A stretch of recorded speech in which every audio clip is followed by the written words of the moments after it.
Hello friends, welcome back to my YouTube channel. బాబో ఇంకా చాలు. ఇది మా వాళ్ళ రియాక్షన్. మోపిదేవి టెంపుల్ దర్శనం అయిన తర్వాత నెక్స్ట్ ఏ టెంపుల్ అంటే వాళ్ళు ఇట్లా రియాక్ట్ అయ్యారు. ఇంకా చాలు, మార్నింగ్ నుంచి 5 to 6 టెంపుల్స్ చూసేసాం. ఇంకా టెంపుల్ తప్ప ఇంకెక్కడికైనా వెళ్దాం అని అంటే అప్పుడు నాకు స్ట్రైక్ అయిన place Hamsaladeevi beach. So beach ఎక్కడుంది, ఎట్లా వెళ్ళాలి, ఆ డీటెయిల్స్ అన్నీ చెప్తా. వీడియో స్కిప్ చేయకుండా లాస్ట్ వరకు చూడండి. ఈ బీచ్ విజయవాడ నుంచి 100 కిలోమీటర్ల దూరంలో ఉంది. అయితే ఈ బీచ్కి వెళ్ళడానికి పబ్లిక్ ట్రాన్స్పోర్ట్ పెద్దగా ఏం నాకు కనిపించలేదు. సో ప్రైవేట్ వెహికల్స్లో వెళ్ళడం తప్ప వేరే ఆప్షన్ ఏం లేదు మనకి. నేను ఫస్ట్ టైం ఈ బీచ్కి వెళ్ళాను. సో ఫెసిలిటీస్ ఏం లేవు ఈ బీచ్లో. అంటే పెద్ద పెద్ద బీచ్లు అయినా మెరీనా బీచ్ కానీ కన్యాకుమారి బీచ్తో కానీ కంపేర్ చేసుకుని ఇక్కడికి వస్తే మాత్రం నాలాగా నర్వస్ అవుతారు. అండ్ ఈ బీచ్కి వెళ్ళే రూట్ కూడా అసలు ఏం బాగాలేదు. అంటే నేను మోపిదేవి నుంచి అవనిగడ్డ వెళ్ళే రూట్లోంచి బీచ్లోకి ఎంటర్ అయ్యాను. రూట్ అస్సలు బాగాలేదు. తర్వాత ఎవరో చెప్పారు మచిలీపట్నం నుంచి వచ్చే రూట్ బాగుందని.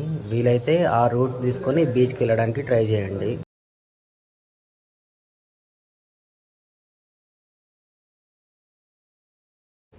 ఫస్ట్ టైం వచ్చిన వాళ్ళు ఎవరైనా నాలాగా వస్తే మాత్రం ఇక్కడ హంసల దేవి పేరు చూసి ఇక్కడ హంసలు ఉంటాయేమో అనుకుంటారు.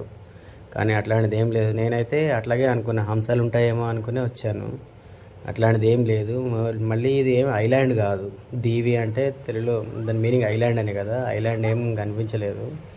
సరే మరి ఇక్కడ హంసల దీవి అని పేరు ఎందుకు వచ్చింది అని తర్వాత ఎంక్వైరీ చేస్తే ఇక్కడ ఫేమస్ వేణుగోపాల స్వామి టెంపుల్ ఒకటి ఉంది. ఆ టెంపుల్లో కాకి హంసలా మారిందంట. సో అందుకని దీనికి హంసల దీవి అని పేరు వచ్చింది. అండ్ కృష్ణానది ఇక్కడే లాస్ట్ ప్లేస్. కృష్ణానది ఎండ్ అయ్యే ప్లేస్ ఇక్కడే. ఈ ప్లేస్లోనే కృష్ణానది సముద్రంలో కలుస్తుంది.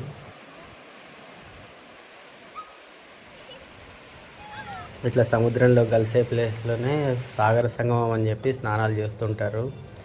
సో ప్లేస్ చాలా బాగుంది.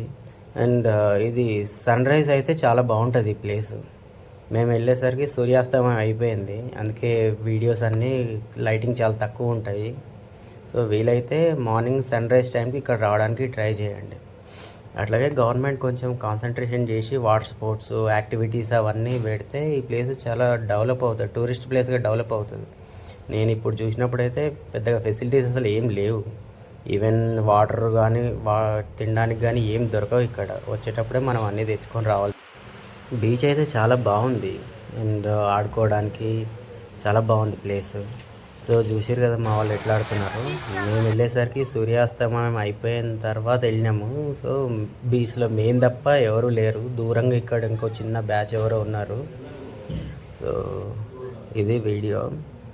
మార్నింగ్ రావడానికే ట్రై చేయండి. సో నేను యాక్చువల్గా ఇది బే ఆఫ్ బెంగాల్ కదా, మార్నింగ్ సన్ రైజ్ ఇక్కడ చాలా బాగుంటుంది. నెక్స్ట్ టైం ఎప్పుడైనా వస్తే మార్నింగ్ సన్ రైజ్ టైంకి రావడానికి ట్రై చేస్తా. అట్లాగే ఈ వేణుగోపాల స్వామి టెంపుల్ కూడా చూడడానికి ట్రై చేస్తాను.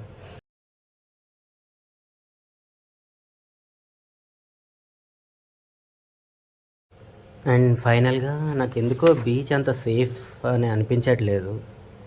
మీరు ఎవరన్నా ఇంతకుముందు వెళ్ళి ఉంటే కామెంట్ సెక్షన్లో కామెంట్ చేయండి ఇది ఎంత సేఫ్ అనేది. చూసారు కదండి వీడియో. ఈ వీడియో మీ అందరికీ నచ్చిందని అనుకుంటున్నాను. నా వీడియో కనుక మీకు నచ్చితే లైక్ చేయండి, షేర్ చేయండి, అట్లాగే సబ్స్క్రైబ్ చేసి బెల్ ఐకాన్ ప్రెస్ చేయండి.